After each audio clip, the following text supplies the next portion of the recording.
नमस्कार। आज एक बहुत लाल निशान वाला डे, राइट?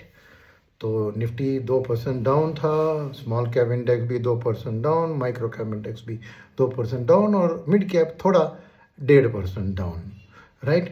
कारण क्या है इसका सबको पता है। ये ट्रम्प का टेंट्रम वापस आ गया। मने ईरान ने कुछ हमला किया कुछ सिविलियन शिप्स के ऊपर, ये बताकर अमेरिका ने 80 से ज़्यादा जगहों पर उन्होंने स्ट्राइक लगाया है। ईरान ने काउंटर स्ट्राइक भी लगाया है कुछ यूएस बेसिस के ऊपर उसी रीजन में। तो तेल ब्रेंट क्रूड का दाम 6% बढ़कर 78 पे गया। तो हफ्ते में देखें तो 8% बढ़ गया है क्रूड। और इसका पैनिक रिएक्शन, डॉलर इंडेक्स भी थोड़ा बढ़ा, यूएस की इंटरेस्ट रेट्स भी थोड़ी बढ़ गई थी 4.58 को। इंडियन इंटरेस्ट रेट्स तो स्टेबल थे और रुपी करेंसी भी थोड़ा 60 बेस पॉइंट वीक हुआ। तो ये एक पैनिक सा सिचुएशन जो 20 दिन में आया, उसके कारण भयंकर गिरावट लास्ट हाफ एन आवर में थोड़ी बाइंग वाली बाइंग आ गई थी, राइट? तो ये खाली एक कारण नहीं था। इसके अलावा आपने देखा कि एक एआई रिलेटेड सेल ऑफ भी हुआ था। कल सैमसंग ने अपना रिजल्ट्स डिस्प्ले किया था, बहुत बेहतरीन रिजल्ट था, अच्छा रिजल्ट था। बट एआई की ऐसी हालत है कि बेहतरीन नहीं, मैं सुपर बेहतरीन रिजल्ट एक्सपेक्ट कर रहा हूँ। ये बेहतरीन से काम नहीं चलेगा। तो करके उधर पिटाई हुई। कोरियन इंडेक्स 6% गिरा इंट्राडे, और यूएस में भी उसका इम्पैक्ट दिखा नैस्डैक पे और टेक रिलेटेड शेयर्स पे, यूरोपियन टेक रिलेटेड शेयर्स में भी दिखा। तो एक टेक रिलेटेड सेल ऑफ से शुरुआत हुई और फिर ये वाली जियोपॉलिटिकल वाली बात उठी। तो इसमें नेचुरली आपने देखा कि सभी इंडेसेस करीबन 1.5 से 2% डाउन थे। तो क्या किसी एक सेक्टर ने इसको नीचे गिराया या किसी ने प्रोटेक्ट किया? कुछ ज़्यादा नहीं। आज सभी सेक्टर्स लाल निशान में थे और सबसे बेहतर परफॉर्मिंग सेक्टर कौन सी थी?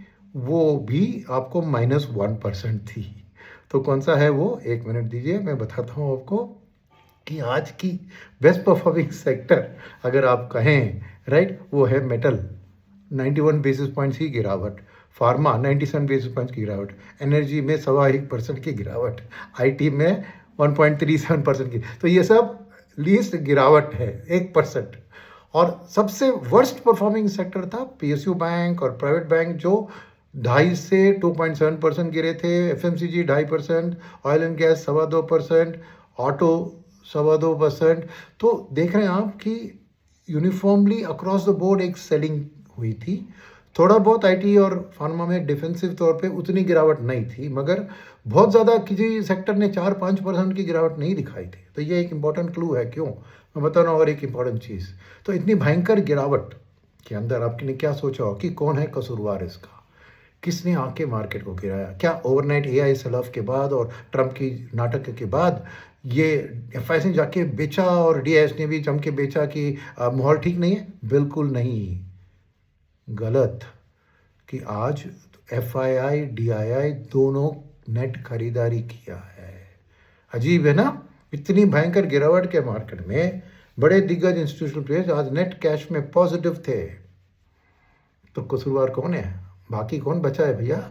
हमारी needy non institutional domestic investor, इन्होंने ही पैनिक के मारे, आज मैं प्रॉफिट बुकिंग नहीं कहूँगा उसको, आज मैं पैनिक सेलिंग ही कहूँगा, मैं बेचा।